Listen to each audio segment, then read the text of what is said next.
अरे ये हमर करहिया मोरी के ओरी के फेंक ले बा। अरे छोटुआ रे एने आता हाई के फेंक ले हरे चाची बड़की चाची फेंकली हो छोटकी चाची। अरे ये मंग धोनी तो हमार जीना मुश्किल को देले बिया। कितना जोरेली हमरा से आज तो ओकर आकी बाकी पूरा कोइया के छोड़ब। हाँ चाची चलो। हाँ चल। Presented by Adishakti films. बोलो बड़को काहे हमर फेंकलू हकाराही बड़ी से दिन के दिन में मचाई हम तबाही। अरे हम काहे के फेंके जाई तार कराही तू पागल हो का? हां तहार तो वैज्ञानिक जस दिमाग बा। रंग में भंग करे पर बारिश चढ़ल तोरो जोश बा।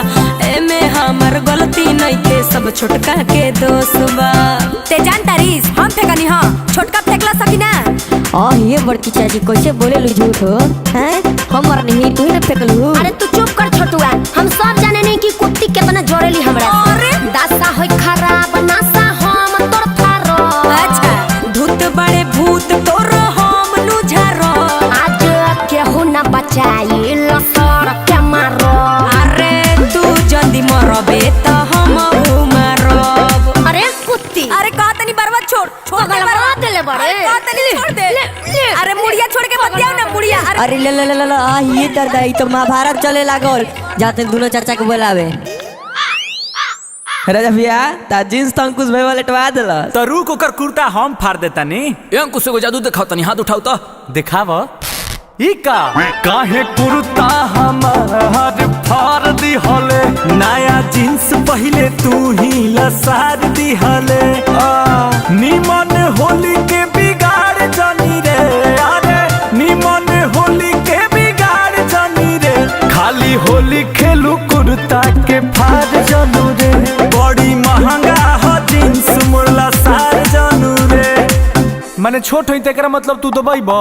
ए बुचिया खिसिया गेली का तनी बुचिया के मुंह देखी। चल चल चल नया किन देता नी। ए चाचा अरे मर्द हो घरे कटवा जूझ भइल बा हो। अरे ई का चल चल भैया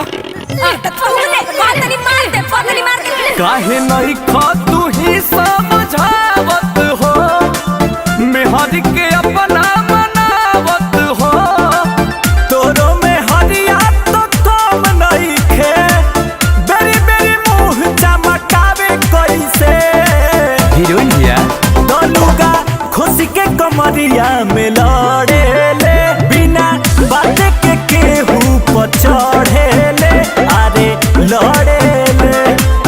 अरे मर्दे तू कला कि हम बड़ है तू छोट हवे हमार बात मान इज्जत कर। तू का करतड़ कबो हमारा संगे लड़तड़ कबो मेरा नुआ संगे तू नलिया में जाके सूत काहे नहीं क जात बताव। आटा ब्रे में बुरबक सनका पकड़ सही कहतरन चाचा नाटी है। टेबल बे बुरबक सारा चोर के मुसीबत तू ही मारे। जब नशा कपार पे चढ़ जाता है तो आदमी उल्टा बोलने लग जाता है। अरे अरे कुछ बोले से पहले हमार बात सुन ली भैया जी। राउर मेहर के करदास कहता नहीं। अरे पहले कराही है फेंकले बिया। अच्छा अगिया लगा के हाथ से कले बिया।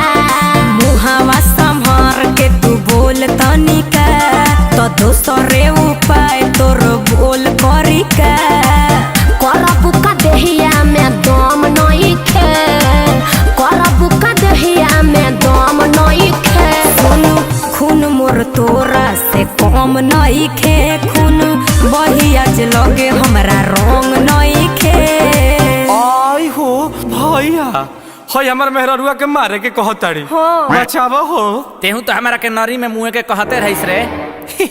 हम मजाक नु कोई नहीं है। अरे यार छोड़ एगो कराही खाती हनी के मारा मारी करते सन बताऊ तो हमनियों में मारपीट करा देले रहती सन तरा एहनी के एगो नया कराही किन के दे दो आ चलो हमनी के होली मनावल जाओ। हाँ चाचा बड़का चाचा ठीक होता है चल होली खेला जी। तई सारा झगड़ा के जोड़ पड़े ना रहता बोस भैया के लेके त मार के केचुल फेंकवा दे। हेलो आकाश भाई कहाँ बाड़ो तने वो कराही ले ले हो तो 3 गज के खाना बनाए वाला। चलो एगो काम तो हो गइल अब एकनी के फुसिला दिहल जाओ।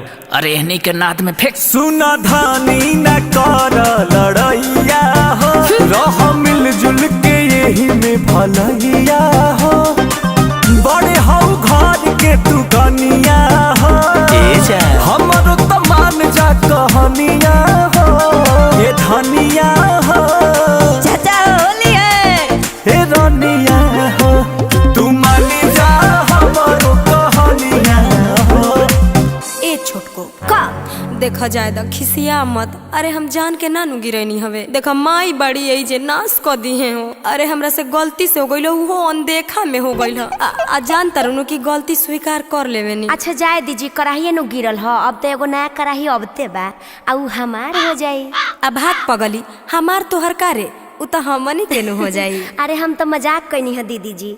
चलिए अब छोड़े आना कानी रउआ लोर घोड़ी हम पुआ छानी। हाँ हाँ चल चल चल अब चल के।